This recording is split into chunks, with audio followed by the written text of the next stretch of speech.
বাংলাদেশি বোলারদের জন্য একটি নতুন চ্যালেঞ্জ অপেক্ষা করে আছে, যেখানে বাংলাদেশের প্রতিপক্ষ ভারত। সেখানে বাংলাদেশ দলের বোলারদের অসাধ্য কিছু সাধন করতে হবে, তাহলেই বাংলাদেশ দল ভারতকে হারাতে পারবে।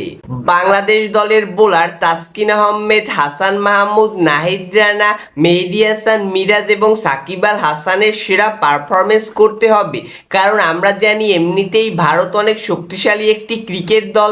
ভারতের ব্যাটিং অর্ডার বিশ্বের সেরা ব্যাটিং অর্ডারের একটি। তাছাড়া ভারত তাদের নিজেদের মাটিতে অপ্রতিরোধ্য একটি দল। তাদেরকে হারানো যদিও বাংলাদেশ দলের জন্য অনেক কঠিন, কিন্তু বাংলাদেশ দলের বোলারদের ভালো পারফরমেন্স করতে হবে। ভারতের ব্যাটিং অর্ডারে রয়েছে রোহিত শর্মা, জয়শ্রী জয়সওয়াল, শাবমান গিল, বিরাট কোহলি, ঋষভ পান্থ এবং KL রাহুল, যারা যে কোনো বোলারদের জন্য একটি আতঙ্কের নাম। তাই বাংলাদেশি বোলারদের সেরা পারফরমেন্স করতে হবে। ভারতের এই 6 জন ব্যাটারকে যেভাবেই হোক পরাস্ত করতে হবে, তাহলেই বাংলাদেশ দল ভারতের সাথে একটি তুলনামূলক ক্রিকেট খেলতে পারবে এবং প্রথমবারের মতো হলেও ভারতের সাথে টেস্ট ম্যাচ জয়লাভ করতে হবে।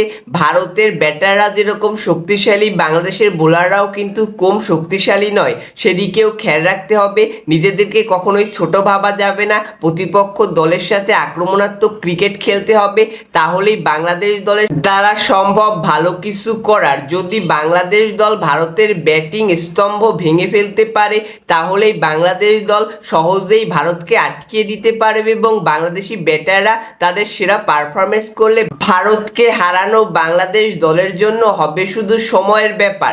তো দেখা যাক বাংলাদেশ দল কি করে। বাংলাদেশ দল কি পারবে ভারতকে হারাতে? আপনার মতামত কমেন্টে দিন।